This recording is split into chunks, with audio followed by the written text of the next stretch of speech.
Oh, I get all... I'm fixing my hair. Apparently, Tucker does have better hair than I do. No doubt about it. But, Sean, you've had the best hair ever. 100%. I think you and Tucker should have a hair off, okay? Hair off, yeah. Maybe I'll put gel and put it up like be a real hipster. Wait a minute. No. You're missing the whole point here. Yeah. I get the crap beat out of me by the audience, and I play it. I'm trying to be fair. I say one night, send the comments to Laura. Oh, I love Laura. Oh, I stay up till 11 o'clock for Laura. You know what I say to this? Have a good show. Thank you, Sean. Isn't that nice? He always teases me, and it was a nice moment. Oh, that's so sweet. I don't know if I can take him being nice to me. All right, everybody, welcome to the Ingraham Angle from Washington. It's an evening of major breaking news on both sides of the Atlantic, and we have it all covered for you. You don't want to move. President Trump at Davos in Switzerland. He's explaining to world leaders and big business honchos why his America First policies are actually going to be good for a lot of other people as well. And back in Washington, the White House drops a bombshell immigration plan, and they do it ahead of schedule. President Vicente Fox might actually like this plan. That's scary to me. People on both sides of the aisle are up in arms, and in moments, I will take on frequent Trump critic and former president, as I said, from Mexico, Vicente Fox, on the details of that immigration plan and a lot more. Plus, we have 5 months of those missing text messages between the FBI's lovebirds, and they've actually been found. We asked, and they were found. We're going to tell you what the investigators have uncovered thus far. But first, Trump takes on the elites in Davos. That is the focus of tonight's angle. The global elite gather once a year in a small town nestled in the Swiss Alps to discuss political, economic, and humanitarian challenges facing the world. As a businessman, Trump actually never made the guest list. And he's the first president to go to Davos since Bill Clinton, who only attended his last year in office. Though it's a conference where your net worth is described with B's, not M's, yes, as in billions, and where people with Trump's populist views are considered persona non grata. Well, world leaders from business to politics issued a series of dire warnings in advance of Trump's appearance at Davos. And I'll bet they's made the editorial writers at the Wall Street Journal giddy. Now he's going to Davos, and this is really oil meeting water. From my perspective, I feel like he's going to get a bad reception there. This year, the protesters seem particularly inspired. Trump takes the fun out of fondue. That's just a bad poster. Fondue? I mean, they're really stretching. Well, once again, Trump has defied expectations and is surprising the world. The president crashed their swanky globalist party today, and though the world leaders continue to hit his policies on trade as protectionist, they're taking notice. Elites scrambled to take selfies with him, and they couldn't stop talking about him. They were elbowing each other out of the way along that stairway or escalator to get close. And there was substance from the president as well. It wasn't just they wanted the photo, they wanted to hear what he had to say. And sitting next to Israeli Prime Minister Benjamin Netanyahu, Trump threatened to withhold aid to the Palestinians unless they return to peace talks. And then, this is important, he challenged Netanyahu. Israel does want to make peace, and they're going to have to want to make peace too, or we're going to have nothing to do with it any longer. They never got past Jerusalem. We took it off the table. We don't have to talk about it anymore. You won 1 point, and you'll give up some points later on the negotiation, if it ever takes place. I don't know that it ever will take place. Yeah, Bibi had to grab the Pepto for that moment. He's like, wait a second, I don't think we talked about that. Well, I think that's a gutsy negotiator working for a deal in real time. You see it all play out. Then the president sat down with UK Prime Minister Theresa May, who's still suffering from the post-Brexit blues. And it has been reported that she has had a very strained relationship with President Trump. The Prime Minister and myself have had a really great relationship, although some people don't necessarily believe that, but I can tell you it's true. Well, at the conclusion of the meeting, it was announced that the president's trip to the UK is back on track. It will happen within the year. Well, it's going to be a working trip, state visit, we don't know, but it's a win nonetheless. And contrary to all that hyperbole coming from the We Are the World types, Trump isn't going to stop trading with other countries. He's not itching to blow up the world. And he's not going to stop all immigration into the U.S. In fact, we have a lot of news later on in the show about what will be specifically offered in the president's deal on immigration. But what President Trump will do is he'll pursue changes in policies that have been detrimental to U.S. workers, U.S. manufacturing, and importantly, U.S. wages. Now, what does that mean? That means that America will no longer tolerate being taken advantage of by freeloaders or cheated in international trade deals, or have its intellectual property stolen by rivals. Those days are over. And whether you're an ally like South Korea or an adversary like China, our president has put you on notice that the old days of practicing globalization on the backs of the American people are also over. My administration is taking power back from global bureaucrats and returning that power back to the American people. And you see it all the time. You see it economically. You see it at the church. You see it in every different way. We don't sing a global anthem. We sing the American anthem. He's not president of the world. He's president of the United States. And though some of these world leaders continue to deride his policies, even chide him from the sidelines, they're taking notice. And if you listen closely, it's hard to miss how Trumpism, the pragmatic approach to issues like asylees and refugees and immigration, is maybe transforming the way other leaders think about these issues. This is German Chancellor Angela Merkel from today. Europe, in its foreign policy, has not been all that active in the past. We need to take more responsibility. We need to take our destiny into our own hands. We agree, Angela. Take your own destiny into your own hands. That's called sovereignty. That's what we're all about. Independent, free nations with unique identities standing up for their own interests and working with others. That's what Trump is all about. That's what Trump is actually doing here. We are taking our own destiny into our own hands, and we're not allowing some far-off bureaucracy to decide our future for us. And after seeing Trump's leadership on immigration and border enforcement in the U.S., Ms. Merkel may be seeing a little bit of the light herself. We were always very proud of freedom of movement. We never really thought that much about protecting our external borders. When you look at it in hindsight, we think, well, how could we miss out on this? How could we never think about this? We felt safe and secure. Now we're working on an entry-exit system. It's no wonder. In Germany in 2016, the crime rate among migrants and refugees skyrocketed by more than 50%. And according to The Telegraph, migrants committed nearly 175,000 suspected crimes in Germany. So suddenly, President Trump's law and order approach at the border is looking pretty good, isn't it? So the elites still snipe, though, at Trump for his dismissal of their climate change dogma, as the French president did today. Or they bristle at his decision to renegotiate NAFTA or stand up to cheating and intellectual property theft by China and other nations. He is undoubtedly shaking up the world order and reshaping the global debate in a very positive way. And though it may not make him any friends at Davos, Trump's America First philosophy is reviving our economy at home, and it's positioning us to lead the world from a place of strength, and it's about time. And that's the angle. Joining me now is former president of Mexico and frequent Trump critic, Vicente Fox. He's the author of a brand new book just out, Let's Move On, Beyond Fear and False Prophets. He's an author, and we've been chatting about a lot of things. It's great to see you. How are you? Welcome. A pleasure, Laura. Thank you for inviting me. Es un placer.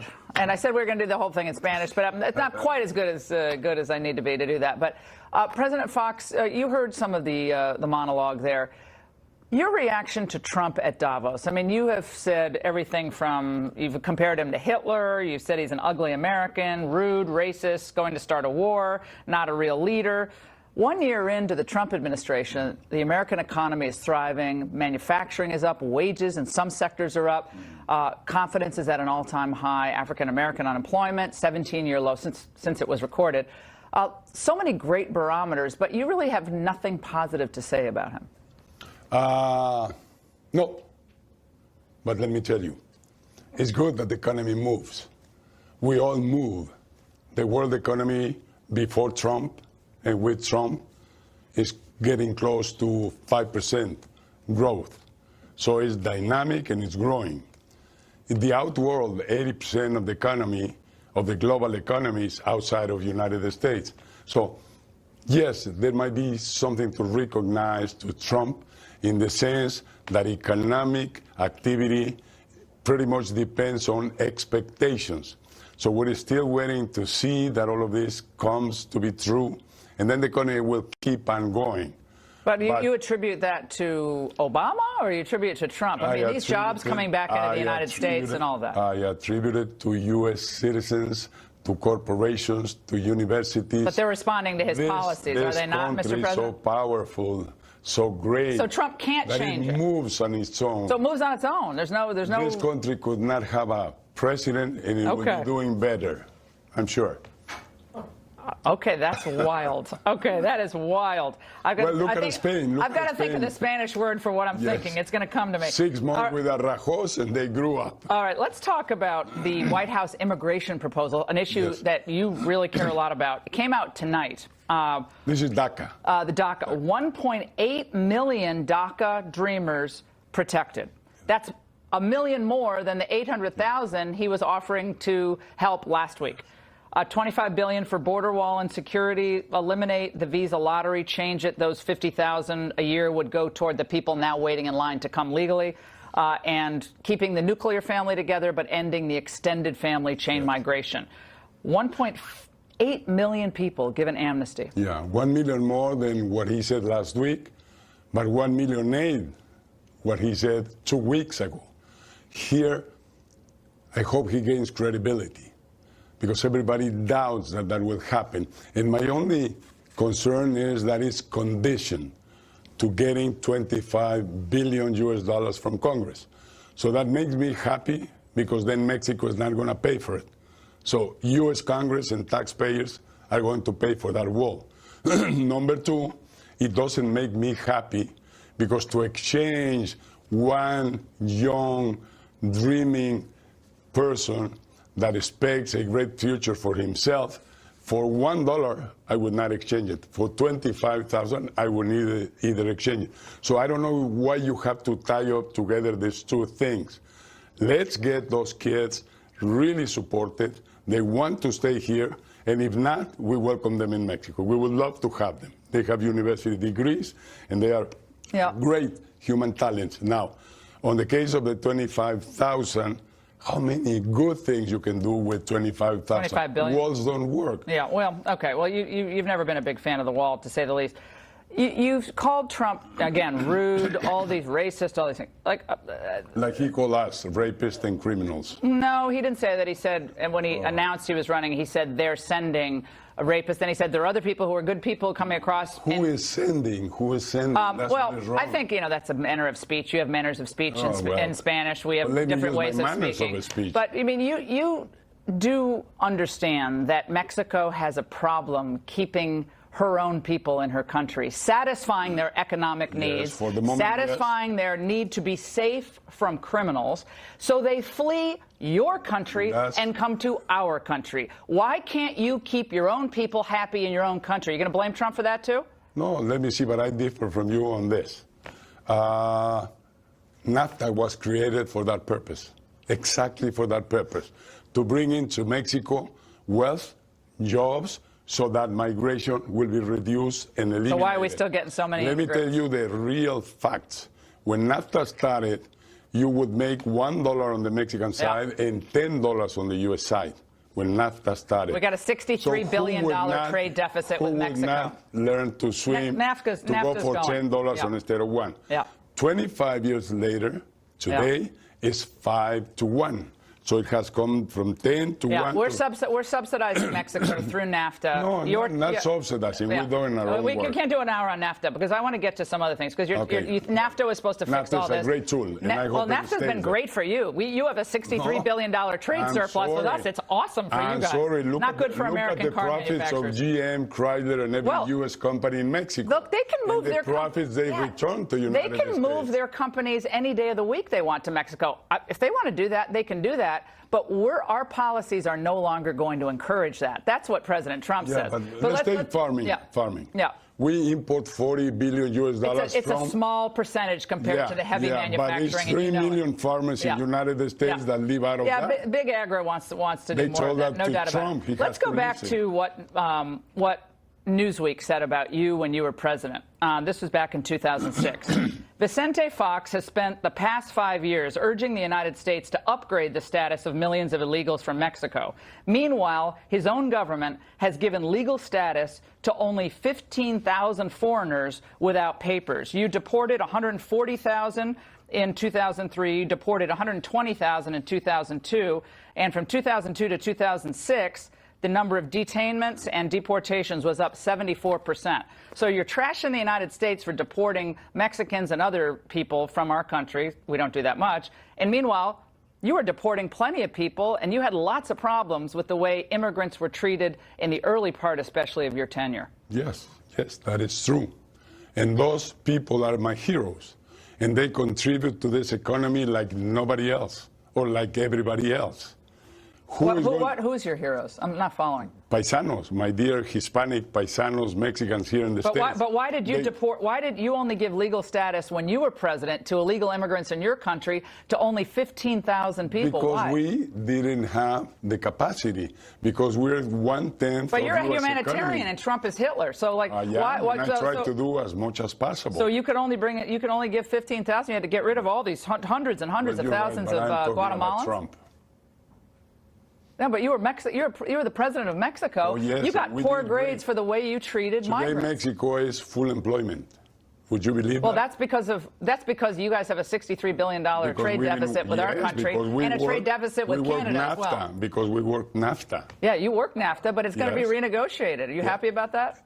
Do you remember the times when the United States would force all of us to open our markets from World War II or the year 2000?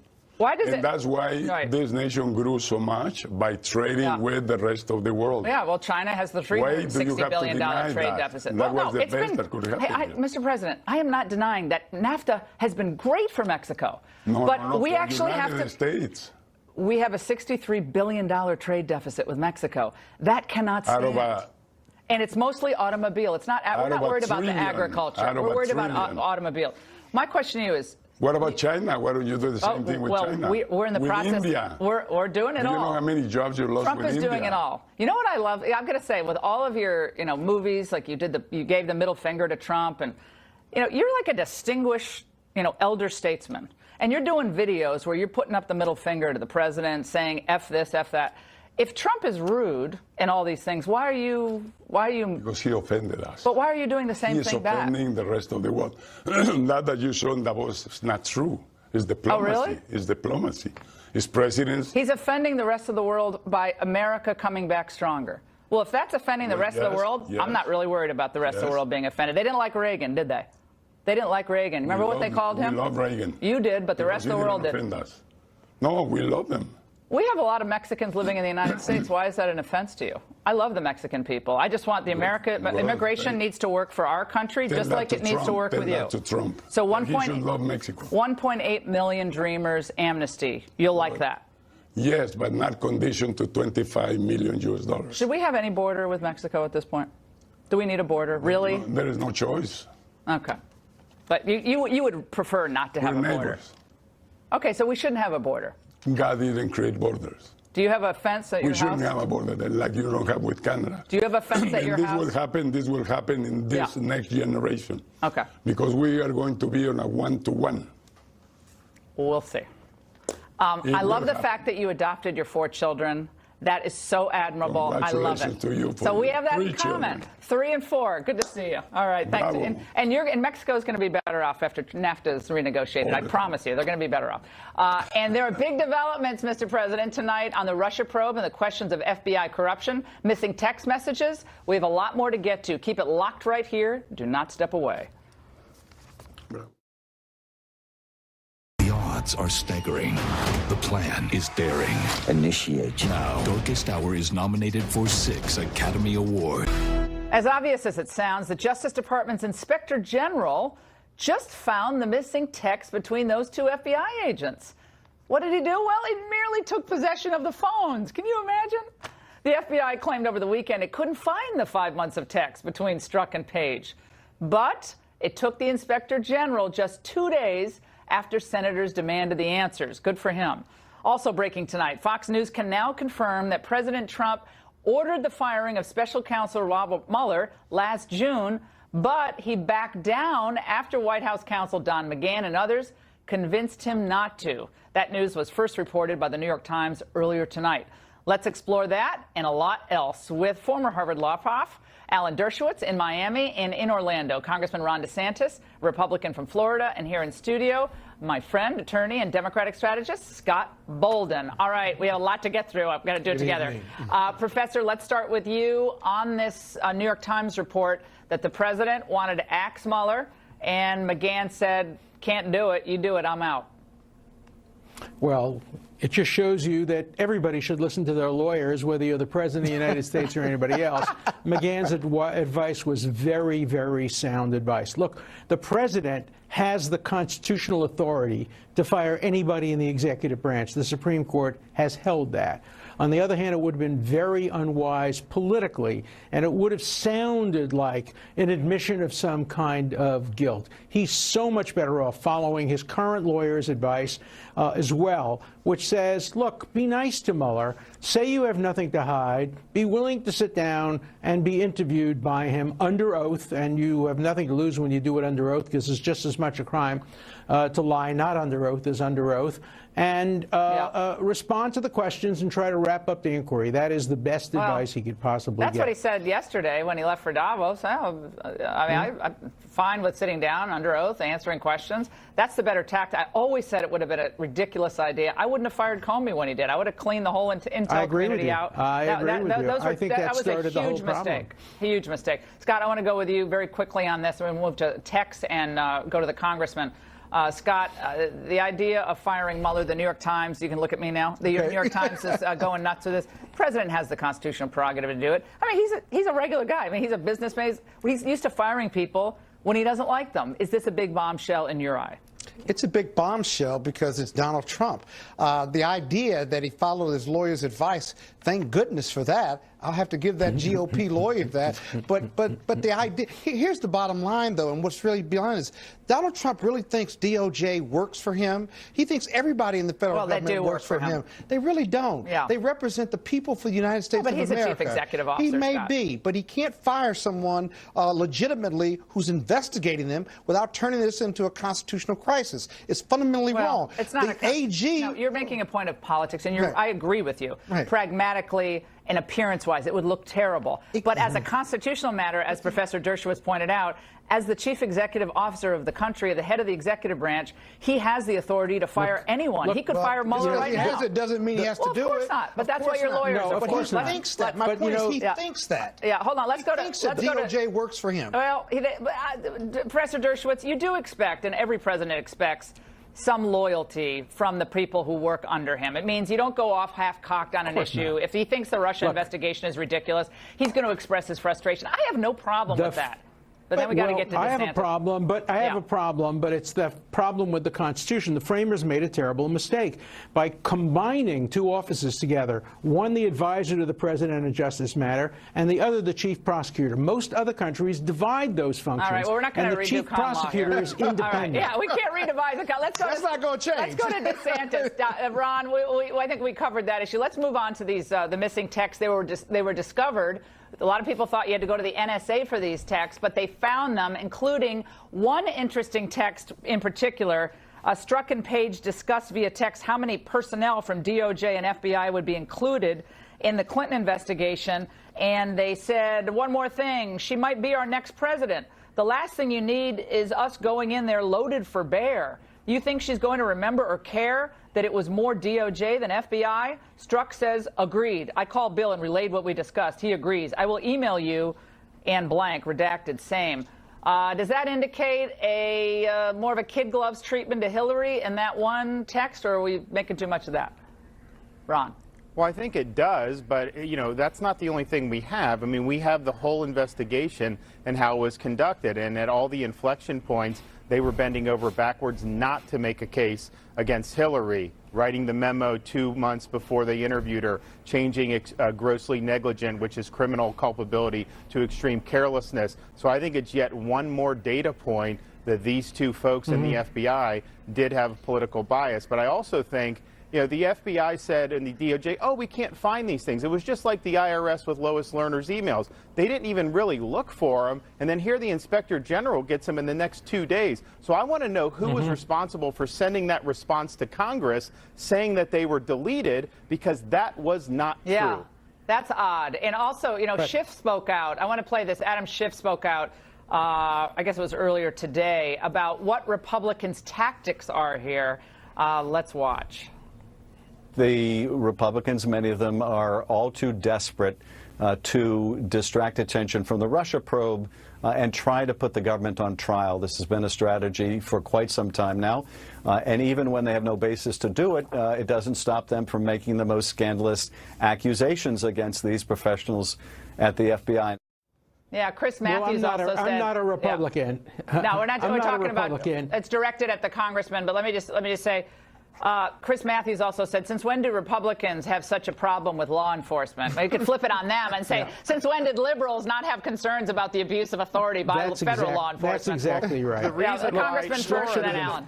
But that's exactly what they're doing. The thing is, you know, I have a military background and law enforcement, and I can tell you the reason why I support law enforcement, and this is the same reason why I'm upset about what I've seen, because that's not representative of law enforcement. These are people who were not doing the job the way it's supposed to be done. And in order to have confidence in this system, if people are not behaving properly, if there was abuses, you need oversight over those, and people need to be held accountable. To just act like these agencies should be able to go on with no oversight, no accountability, that is not something that I want to sign up for. Professor, and then I want to go to Scott.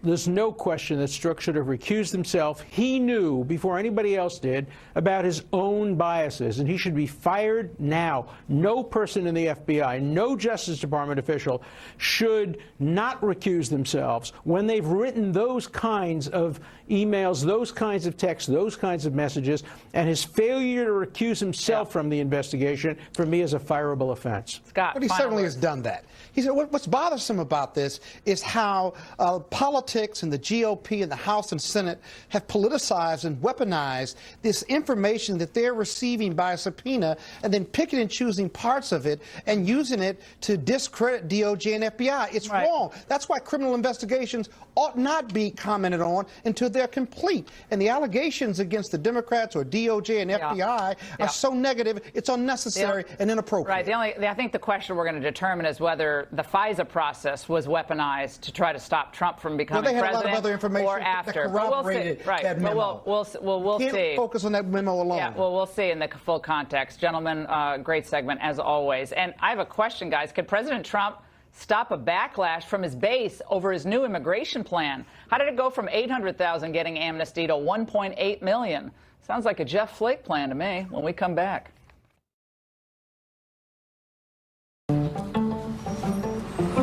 I'm 65 and healthy. I'm not at risk. Even healthy adults 65 and older are at increased risk of pneumococcal pneumonia. Isn't it like a bad cold or flu? Pneumococcal pneumonia is a potentially serious... The White House just unveiled a new immigration framework to address the DACA problem and border enforcement. Here's what they're proposing, it looks like. A path to citizenship for now 1.8 million illegal immigrants who arrived as children, much more than the 800,000 currently under just the DACA protection. $25 billion for border wall and security. and elimination of the visa lottery program, and an end to chain migration. They call it protecting the nuclear family. That's how they're describing that. But how will this fly with the Trump base? And also my reaction from my guests to that interview I just did with Vicente Fox. I'm joined by Fox News contributor, former Congressman Jason Chaffetz from Phoenix, and here in studio, former Obama State Department official David Tafuri. Great to see both of you. Before we get into this immigration plan, David, you were watching Vicente Fox, former president of Mexico for 6 years. What were your thoughts on that?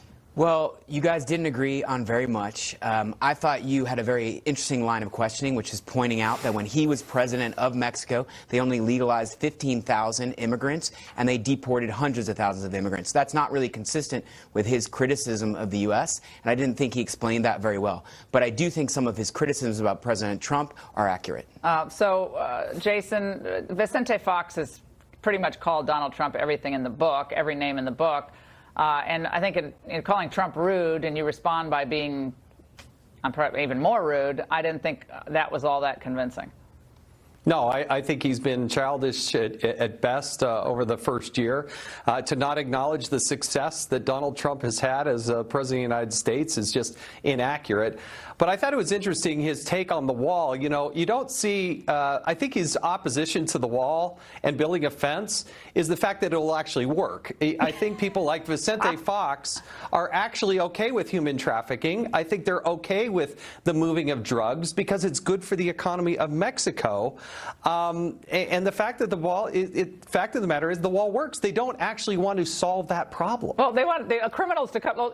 When Trump said they're sending their criminals, the people who come through Guada and El Salvador, MS-13 from Salvador, you think they want them hanging out in Cabo? I don't think so. They want them going up to California, which they do. And look, and there's nobody that's trying to break into Mexico from the United States. No, it's a one-way move. Yeah. All right, let's go to the immigration plan by the White House, because this has really surprised a lot of people.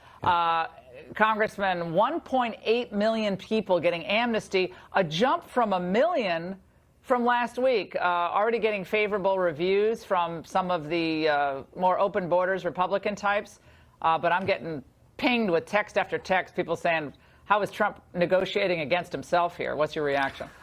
3 of the 4 points I'm okay with, but the special pathway to citizenship, absolutely not. That's not what he campaigned on. It's not what he promised. It's not something, if I were still in Congress, that I could vote for and support. I'm okay with a legal status, but I don't think you give them, I think they should get in line like everybody else. And you know who we're not serving? The people that are forgotten? The people who weren't willing to break the law, the people who are trying to come here legally and lawfully, the people who have been waiting in line, those are the people we have been failing. I don't think they should get a special pathway to citizenship. Not one person, let alone 1.8 million of them. And David, Nancy Pelosi, I don't think we have the full screen, but Nancy Pelosi has already come out blasting it as blatantly anti-immigrant. She just went on and on and on. Oh, yes, we do have it. Oh, great. The 50% cut to legal immigration, the framework, and the recent announcements to end temporary protected status for Central Americans and Haitians are both part of the same cruel agenda. They are part of the Trump administration's unmistakable campaign to make America white again. Oh, isn't she lovely? I think we need to update that photo to make it more recent, by the way.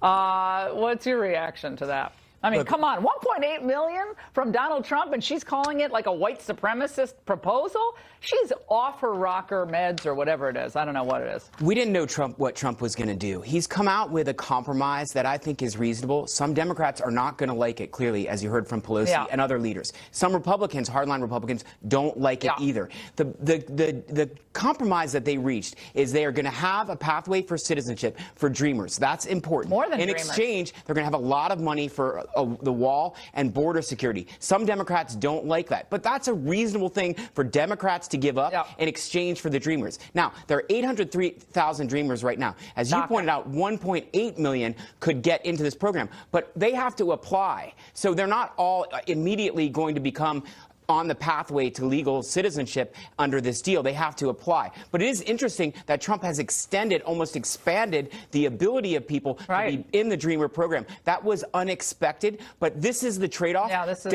Democrats aren't going to like that I'm saying this, but I think it's a good deal. And I think that it's probably the best deal that they can put forth to get the votes that they need, to get 60 votes. I mean, Like it or not, that's probably the only thing they're going to get 60 votes for, and I bet they've been doing the numbers. But for Nancy Pelosi to call it basically white supremacist, you just lose all credibility on that, complete. Jason, before we let you go, up or down, will this thing be acceptable to the House of Representatives? I think it might pass because you probably get all of the Democrats. If they unite and get behind it, then you get the squishy middle and they get to the numbers they need. So Trump delivers amnesty to almost 2 million people. Wow. Gentlemen, thank you so much. And up next, a new exclusive look at the all-out war between the president and the media. Fox News' Howie Kurtz is here to give us a preview of his new book, share some new revelations. Stay here.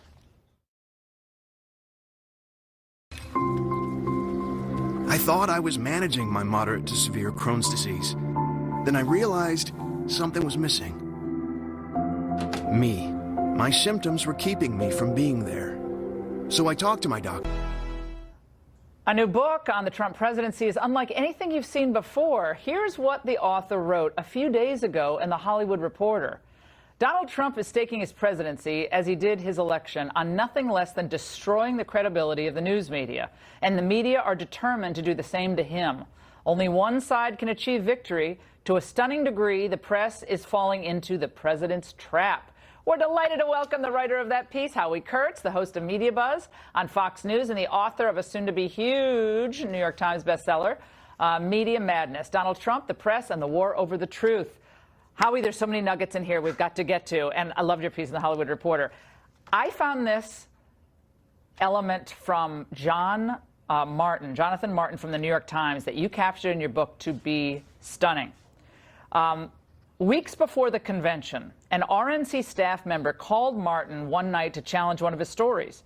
The reporter shot back, "You're a racist and a fascist. Donald Trump is a racist and a fascist. We all know it, and you're complicit. By supporting him, you're all culpable." Spicer called the top Times editor and unloaded about Jonathan Martin's behavior. Half an hour later, Martin called Spicer and demanded, "How dare you go behind my back? What are you doing calling one of my editors?" "Excuse me," Spicer replied. "You call one of my people and say this, and I don't have the right to complain?" Jonathan Martin is one of the top writers at the New York Times. Yeah, he's a good reporter, but I have 4 sources with firsthand knowledge, including the RNC staffer that had this conversation, or actually 2 conversations, that confirmed this for me. And obviously, now Jonathan Martin is disputing it since the book came out. He says he can't imagine saying such a thing. But Sean Spicer went on a radio show today and confirmed on the record that my account is accurate. Well, he is not only such an important reporter for the New York Times, but his accounts of the campaign are then repeated and taken by other reporters and run with. So when he's reporting on a candidate like Trump and now the presidency, he thinks Trump's a racist and a fascist. You must have a desire to remove a racist and a fascist from office. You know, I have a lot of exclusive reporting in this book about what other journalists say about the president on Twitter when they think that only their friends are kind of following it. And I think that one of the problems here, look, there's been a lot of legitimate stories about the president. Sometimes the president creates his own distractions, but I think that too many people, journalists, now think it's their job to save the country from Donald Trump. And that's not journalism, that's advocacy. It's crusading. And it's fine when you're a pundit or you're a radio host like I am, and you want to, take the charge, take the hill, but it's disconcerting. And the public's view of the press today, Howie, where is it today versus 10 years ago? Has it declined? Oh, it's dramatically declined, and it's dramatically declined even further since Donald Trump was a candidate and now president, because the people who support this president, a big chunk of the country, feel that when 45% now, when the mainstream media attacks him, they also feel like the mainstream media treat them with disdain. And so what no one has understood is that negative coverage of Donald Trump campaign and as president actually helps him, because he controls the news agenda, because we love to write about ourselves, and because it strikes a nerve with his supporters. Yesterday when he left for Davos, when it reminded me of your book, because Maggie Haberman says something about testifying. You're going to testify under oath. And he said, "Who said that?" And he looked, and I think it was Maggie Haberman, and the back and forth. Not sure. And he said, "Well, did you know if Hillary testified under oath? Was she questioned under oath?" "Well, I don't know." "You don't know?" It's like a bar fight with him, with a member of the press. But is that always smart? It's often smart that he's his own spokesman, even though he talks in street language. It's not always smart to attack journalists individually because I think it creates distractions, but I think there's damage on both sides. You got to buy this book to read about Steve Bannon, what he warned about regarding impeachment. Phenomenal. Howie Kurtz. And we have great news for American workers caused by the tax cuts and more. Next. You're wired with 100 billion nerve cells, so when aggravated nerves cause pain, use new Salonpas Lidocaine Plus. One anesthetic numbs nerves fast, while maximum strength lidocaine calms them for hours.